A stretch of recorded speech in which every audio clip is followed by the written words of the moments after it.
Sejak awal memang kota Roma itu memiliki peran atau pengaruh yang penting di dalam perkembangan kekristenan.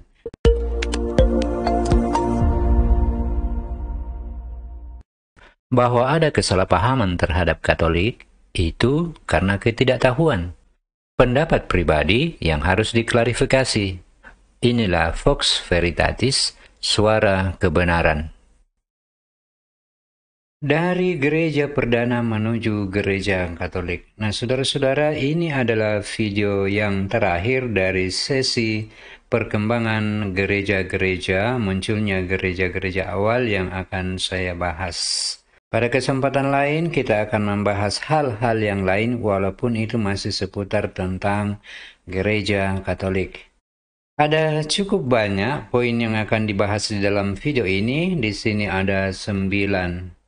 Dan oleh karena banyaknya materi yang akan kita bahas, saya persilakan Anda untuk gelar tikar, lalu bikin kopi, dan kita duduk dan kita membahas materi ini. Kita mulai dari yang pertama, asal-usul kata gereja.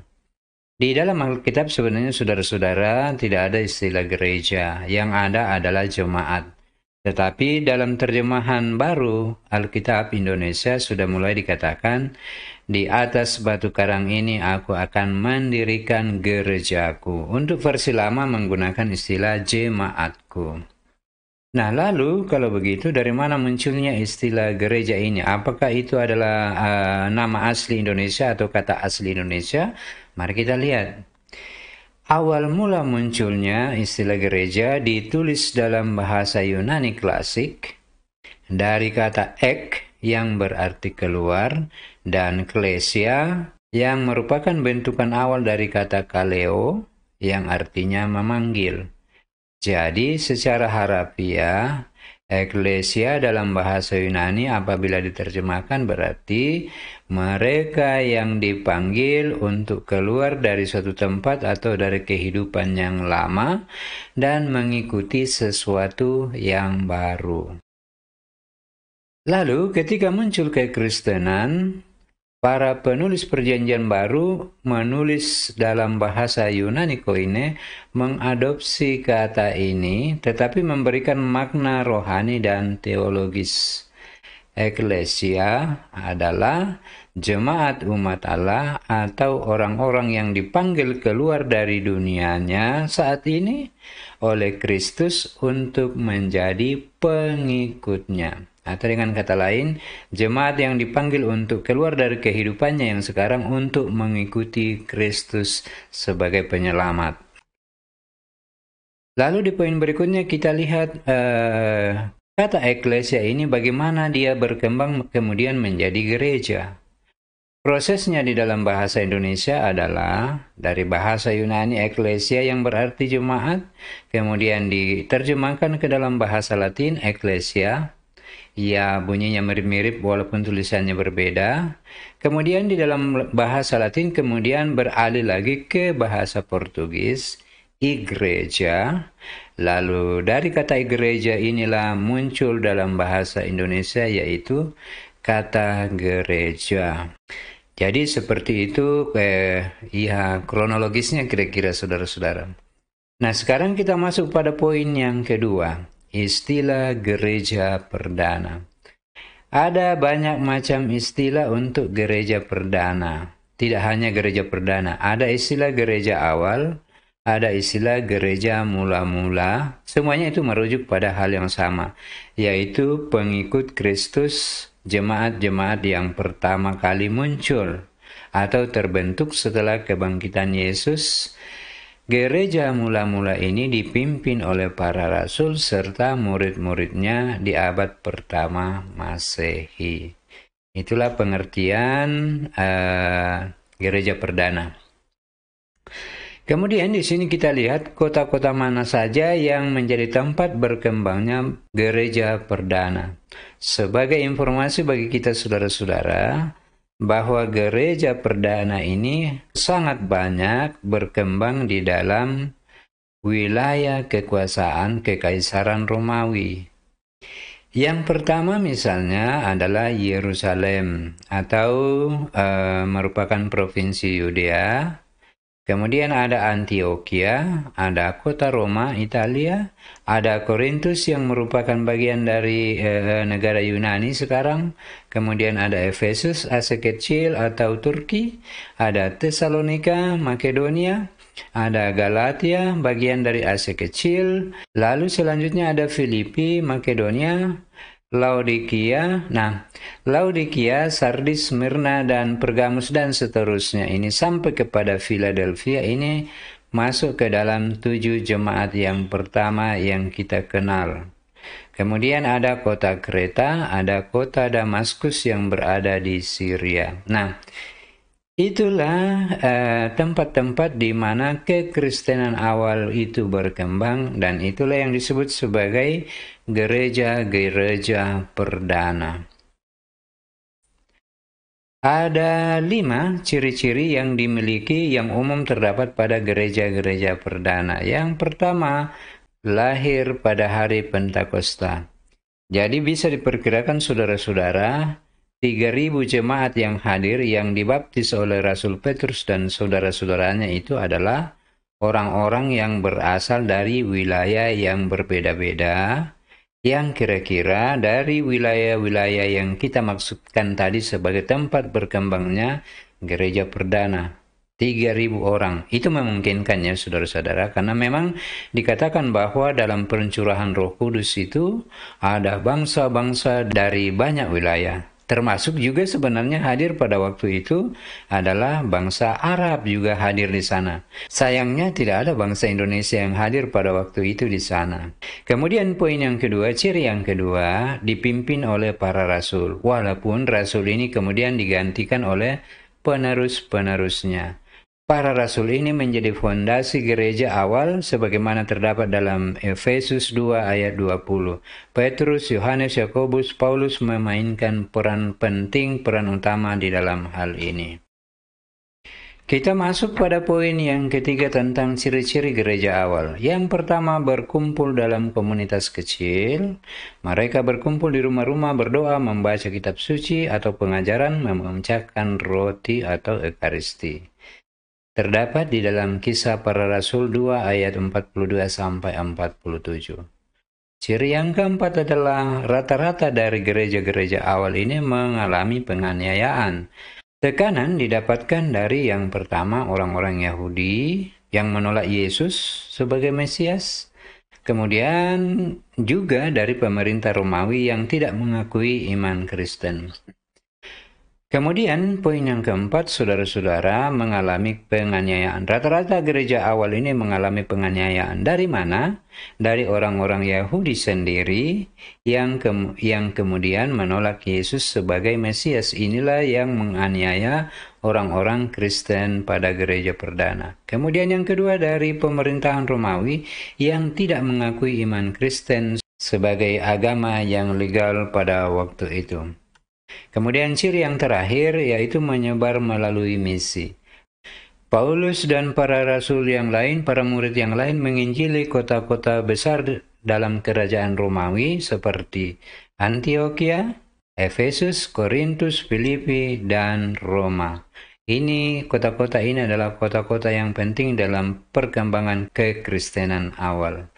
Terjadi pertumbuhan pesat dalam jumlah pengikut Kristus. Itulah saudara-saudara ciri-ciri jemaat atau gereja perdana. Nah, sekarang kita masuk pada munculnya atau asal-usul istilah atau kata Katolik. Kata Katolik berasal dari bahasa Yunani. Katolikos sama dengan universal atau menyeluruh. Kata ini merupakan gabungan kata dari dua unsur, yaitu kata dan holos. Kata adalah preposi yang berarti menurut atau berdasarkan atau menyesuaikan dengan. Holos adalah kata sifat yang berarti keseluruhan. Lalu selanjutnya saudara-saudara, bagaimana prosesnya tadi kata dan holos itu menjadi kata holos kemudian menjadi katolikos. Kata dan holos kemudian menjadi katolos, secara harafiah berarti menurut keseluruhan. Lalu kemudian ditambahkan akhiran sifat, yaitu akhiran ikos, yang berarti yang bersifat atau yang berhubungan dengan. Maka terbentuklah kata dan holos tadi itu menjadi katolikos, yang berarti yang bersifat universal, yang bersifat menyeluruh, atau yang mencakup semuanya. Inilah bibitnya terjadinya istilah Katolik dalam bahasa Indonesia. Poin yang keempat, makna Katolik pada gereja perdana. Nah, di sini bukan lagi soal istilahnya, tetapi makna yang lebih mendalam, lebih luas daripada sekedar istilah Katolik. Penggunaan kata Katolik dalam kekristenan sudah ada sejak gereja perdana. Diperkenalkan pertama kali oleh Santo Ignatius dari Antioquia, seorang uskup dan martir gereja pada abad yang pertama. Dalam suratnya kepada jemaat di Smyrna, tahun 107, ia menulis, "Di mana ada Yesus Kristus, di situ ada gereja Katolik." Sumbernya ini dapat Anda telusuri dari surat Santo Ignatius kepada umat di Smyrna. Artinya, saudara-saudara, sejak abad pertama istilah Katolik sudah digunakan untuk menggambarkan Kristen sejati dan universal. Kita masuk pada poin 41, makna Katolik sebagai organisasi. Sebagaimana saya katakan tadi bahwa istilah Katolik di sini di bagian ini tidak sekedar istilah saja, tetapi makna yang terkandung di dalamnya, di baliknya. Istilah Katolik mengacu pada struktur dan kesatuan umat yang terlihat, atau kelompok umat yang dapat dilihat dengan mata kepala telanjang, dan keterikatannya pada uskup dan komunitas gerejawi yang sah. Ciri-ciri makna ini, saudara-saudara, adalah satu, kesatuan hierarki. Di mana ada uskup, di situ ada gereja. Ini yang juga ditulis oleh Santo Ignatius. Ciri yang kedua adalah kesatuan sakramental dan liturgis. Perayaan Ekaristi yang sah hanya terjadi bersama uskup dan imam yang ditahbiskan secara sah. Ciri yang ketiga adalah kesatuan komunitas lokal dalam ikatan dengan gereja universal. Jadi saudara-saudara, gereja universal ini adalah kumpulan dari komunitas-komunitas yang bersifat lokal, yang juga biasa kita kenal sebagai gereja lokal. Selanjutnya, Santo Ignatius menulis, di mana ada uskup, di situ pula umat. Sebagaimana di mana ada Yesus Kristus, di situ pula ada gereja Katolik. Ini menunjukkan bahwa kata Katolik berarti komunitas yang terikat secara hierarkis dan sakramental pada Yesus Kristus melalui uskup. Surat-surat Ignatius lainnya kepada jemaat di Magnesia dan Tralles, ia berulang kali menekankan pentingnya ketaatan kepada uskup dan kesatuan di dalam iman. Kisah Para Rasul 9 ayat 31 tertulis, selama beberapa waktu jemaat di seluruh Yudea, Galilea, dan Samaria berada dalam keadaan damai. Kata atau frasa jemaat di seluruh diterjemahkan dari teks Yunani dari kata Ecclesia Katholes yang secara harafiah berarti gereja yang universal. Menunjukkan bahwa sejak awal gereja dipahami sebagai gereja yang Katolik atau gereja yang universal. Poin yang kedua dari bagian keempat. Arti teologis dari kata Katolik. 1. Universalitas. Gereja Katolik bersifat universal, yaitu mencakup seluruh umat tanpa membedakan bangsa, suku, atau bahasa. Sebagaimana Matius 28 ayat 19. Pergilah, jadikanlah seluruh bangsa muridku.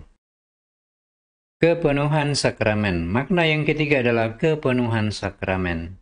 Gereja Katolik memiliki semua sakramen yang ditetapkan sejak zaman Yesus Kristus, terutama Ekaristi Kudus, Dan Ekaristi ini merupakan pusat hidup Kristiani atau di dalam Katolik disebut sebagai perayaan puncak iman Katolik.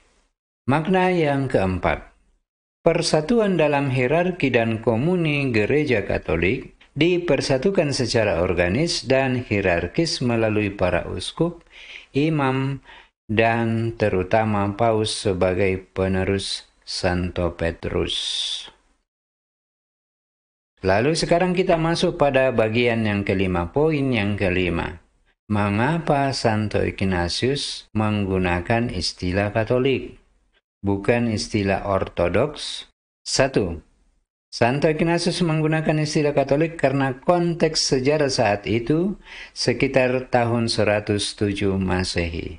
Gereja saat itu masih sangat muda, baru beberapa dekade setelah wafat dan kebangkitan Kristus. Dan pada masa itu, sudah mulai muncul ajaran-ajaran sesat atau heresis, seperti gnostisisme dan doketisme yang dapat menyesatkan umat, dan bahkan sudah terjadi ada yang disesatkan. Kemudian di poin yang kedua, dari sisi konteks sejarah, komunitas Kristen tersebar luas di berbagai tempat, maka dibutuhkan ada persatuan di antara gereja-gereja tersebut. Sehingga digunakan istilah Katolik untuk merujuk pada gereja yang satu. Poin yang ketiga, Santo Ignatius ingin menegaskan identitas kesatuan gereja yang sejati yang dibangun di atas ajaran para rasul dan persatuan dengan uskup. Alasan yang kedua adalah untuk menunjukkan kesatuan gereja. Dengan istilah Katolik, Santo Ignatius ingin menegaskan bahwa gereja Kristus itu satu. Saya ulang saudara-saudara, gereja Kristus itu satu, bukan gereja-gereja Kristus. Itu awalnya. Walaupun berada di berbagai tempat, satu, tetapi berada di berbagai tempat. Semua komunitas lokal, paroki-paroki awal adalah bagian dari satu gereja yang universal atau satu gereja Katolik. Ini penting karena waktu itu sudah ada kelompok yang mulai mensahkan diri dan mengklaim kebenaran sendiri. Nah, itulah yang tadi kita sebut sebagai heresi-heresi pada gereja perdana. Kemudian alasan yang ketiga adalah untuk menekankan kepenuhan iman yang sejati. Santo Ignatius membedakan gereja sejati dari kelompok-kelompok sesat dengan menunjukkan bahwa gereja Katolik adalah gereja yang 1. Setia pada ajaran Rasul. 2. Dipimpin oleh uskup yang sah. 3. Berkumpul dalam perayaan Ekaristi. Itulah alasan Santo Ignatius di awal gereja perdana menggunakan istilah Katolik. Alasan yang keempat, untuk menyatukan gereja yang bersifat universal dan tersebar di berbagai wilayah tadi. Kata Katolik menunjukkan bahwa gereja Kristus tidak eksklusif untuk satu bangsa atau kelompok, melainkan Gereja Katolik adalah semua orang, di semua tempat, dan pada semua zaman. Poin yang kelima, untuk melawan ajaran sesat atau heresi seperti gnostisisme dan doketisme yang ada dan berkembang pada waktu itu. Kemudian saya pindah ke poin yang keenam, perkembangan istilah Katolik lanjutannya setelah Santo Ignatius memperkenalkan. 1. Ternyata setelah Santo Ignatius memperkenalkan istilah Katolik, kemudian ternyata disusul oleh bapak-bapak gereja-gereja perdana. Santo Cyrillus dari Yerusalem sekitar tahun 350 Masehi juga menulis tentang istilah Katolik. Gereja disebut Katolik karena tersebar di mana-mana dan karena ia secara universal mengajarkan segala sesuatu yang penting untuk keselamatan. Sumbernya di bawah ini dapat Anda telusuri, tapi mohon maaf saya tidak terlalu fasih berbahasa Inggris, maka ya saya hanya perlihatkan kepada saudara. Kemudian siapa lagi yang menulis? Konsili Nikea tahun 325. Syahadat Nikea itu ada dikatakan di sana, gereja yang satu, kudus, katolik, dan apostolik. Maka sebenarnya saudara-saudara, apabila kita menggunakan syahadat rasul atau syahadat rasuli, seharusnya di situ dikatakan gereja yang satu, kudus, apostolik, bukan gereja yang satu, kudus, dan am. Itu adalah istilah yang ditambahkan sendiri. Ini menunjukkan bahwa Katolik menjadi bagian dari identitas resmi gereja, bukan hanya istilah lokal pada waktu itu. Sumbernya dapat Anda telusuri, Acta Conciliorium Oecumenicorum. Kemudian, siapa lagi yang menulis? Santo Agustinus dari Hippo 354-430. Dalam suratnya Melawan Manikeisme, bab 4. Yang menahan aku dalam gereja Katolik adalah bahwa gereja ini tidak tanpa alasan disebut Katolik, karena ia sungguh universal. Santo Agustinus menunjukkan bahwa universalitas gereja dalam iman dan pengaruhnya di seluruh dunia adalah satu bukti bahwa ia adalah gereja Kristus. Sumbernya juga saya sertakan di bawah ini, dapat Anda telusuri sendiri apabila Anda punya waktu. Poin yang ke-7, peran kota Roma pada gereja perdana. Ternyata, saudara-saudara, mengapa Roma itu penting sekali di dalam kekatolikan, kekristenan, dalam hal ini Kristen Katolik, karena sejak awal memang kota Roma itu memiliki peran atau pengaruh yang penting di dalam perkembangan kekristenan. 1. Perkembangan struktur organisasi gereja. Pada awalnya, komunitas Kristen dipimpin oleh para penatua atau presbiter sebagaimana yang terdapat dalam Kisah Para Rasul 14 ayat 23, Titus 1 ayat 5, dan 1 Timotius 5 ayat 17, dan diaken. Nah, bedanya pada waktu itu saudara-saudara, kalau presbiter itu adalah pemimpin rohani, memimpin liturgi, memimpin peribadatan, kalau diaken itu biasanya ikut-ikut para rasul mengurus hal-hal yang bersifat teknis, misalnya perihal perekonomian, masalah-masalah sosial yang berkaitan yang dialami oleh umat pada waktu itu. Misalnya ada umat yang akan dibantu, nah itu adalah urusannya para diaken. Tetapi saudara-saudara, keduanya ini baik presbiter maupun diaken diangkat oleh para rasul, kemudian diadakan penumpangan tangan ke atas mereka. Struktur hierarki gereja terus berkembang dengan munculnya istilah penilik. Jadi di atas presbiter atau pastor dan diaken itu ada namanya penilik atau uskup atau setara dengan uskup.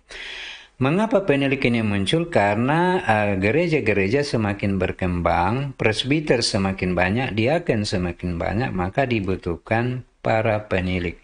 Untuk saat itu karena para rasul masih ada, maka mereka juga berfungsi sebagai penilik, yang setelah penggantinya tidak lagi para rasul, dikenal sebagai istilah uskup. Tentang hal ini silakan kita lihat di dalam Para Rasul 20 ayat 28, Timotius 3 ayat 1-7, Titus 1, 5-7, di mana saudara-saudara uskup atau penilik ini memiliki otoritas atas komunitas kota tertentu. Lalu selanjutnya, saudara-saudara, di poin yang ketiga, setiap kota besar memiliki penilik atau uskup yang memimpin komunitas Kristen di wilayahnya. Hierarki ini terus berkembang, kota-kota semakin berkembang, penduduk semakin banyak, lahirlah jabatan uskup ibu kota. Ibu kota dalam pengertian metropolitan atau kota besar yang memiliki kewenangan yang lebih luas. Nah, di sini muncul pemikiran, di sini muncul pengertian bahwa uskup itu membawahi beberapa presbiter plus juga para diaken. Kita masuk pada peran yang kedua, peran gereja Roma dan suksesi apostolik. Jadi saudara-saudara, suksesi apostolik dalam gereja Katolik itu sudah ada sejak gereja perdana. Gereja di Roma memiliki posisi istimewa karena pengaruh Rasul Petrus dan Rasul Paulus. Santo Irenaeus dari Lyon dalam karyanya Aegein Saresis menekankan pentingnya gereja Roma sebagai pusat otoritas apostolik atau pergantian kepemimpinan. Nah, dari sinilah juga muncul pemikiran bahwa gereja yang berada di kota Roma pada waktu itu mempunyai kedudukan khusus, mempunyai kewenangan khusus di dalam memimpin gereja-gereja yang ada di daerah lain.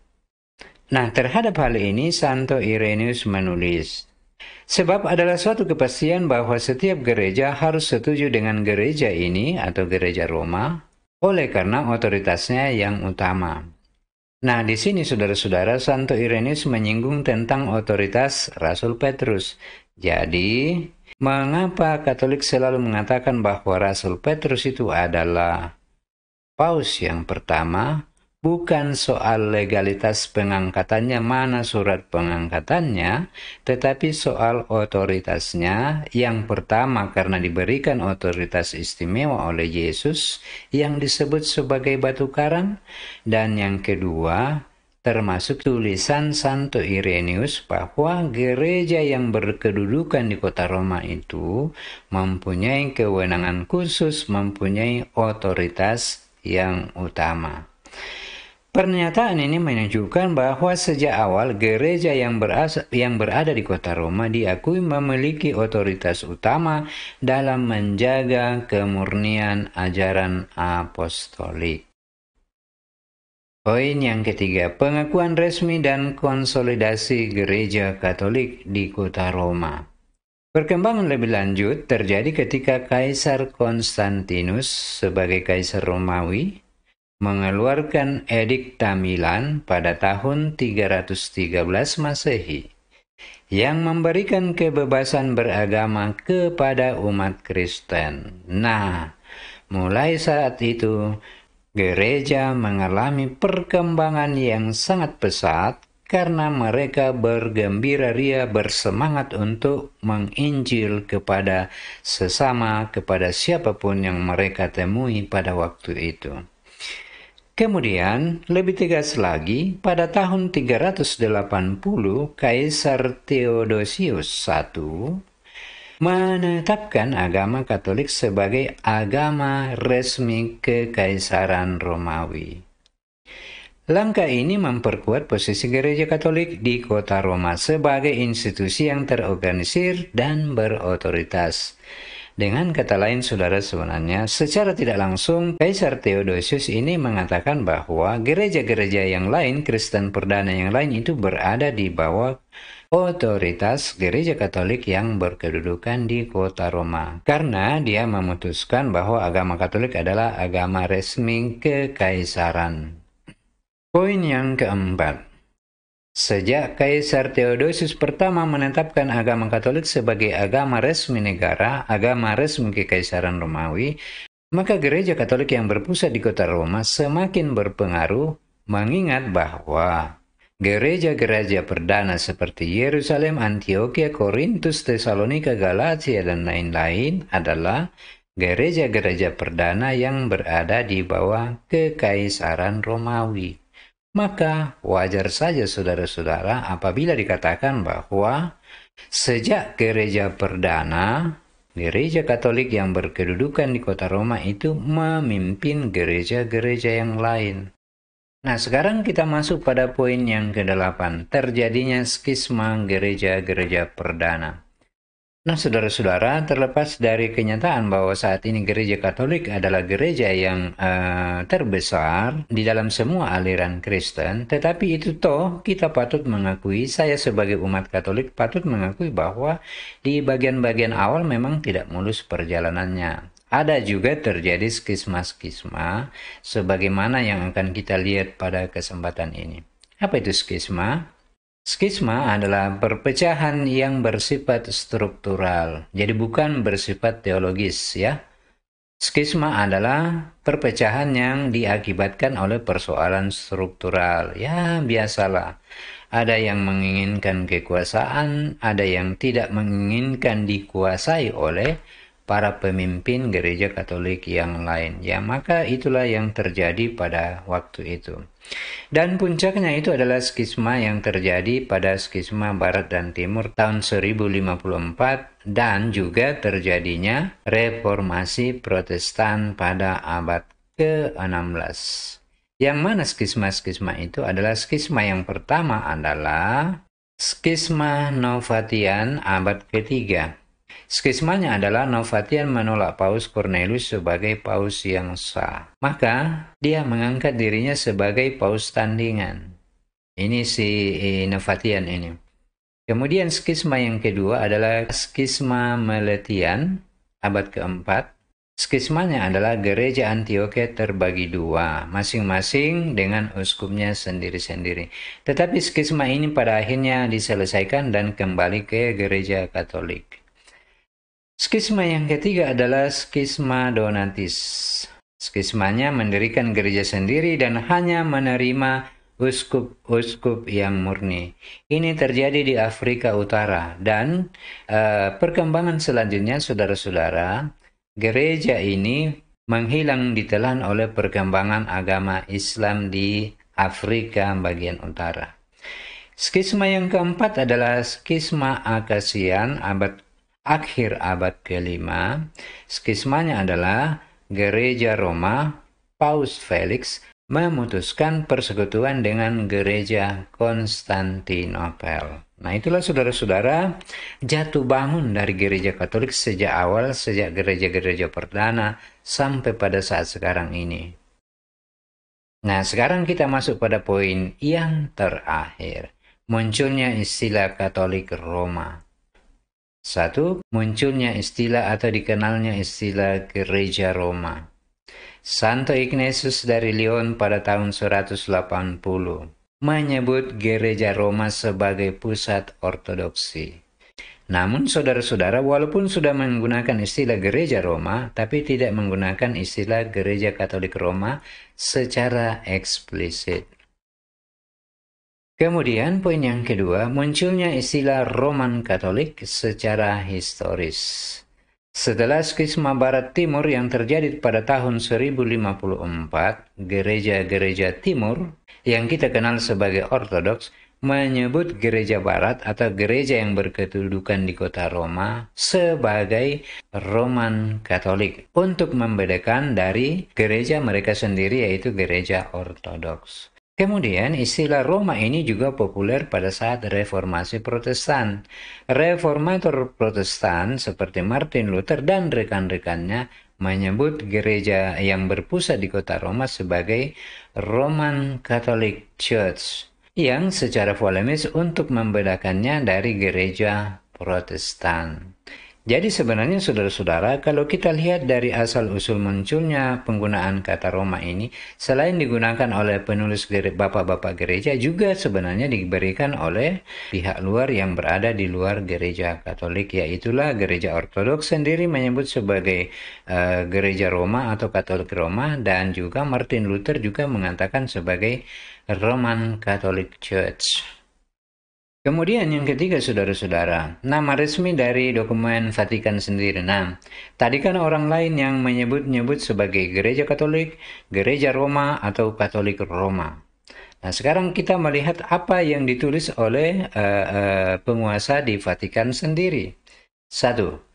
Konstitusi Apostolik Pastor Aeternus Concili Vatikan I tahun 1870. Konsili Vatikan II di dalam Lumen Gentium 1964. Kitab Hukum Kanonik Katolik atau Codex Iuris Canonici 1983.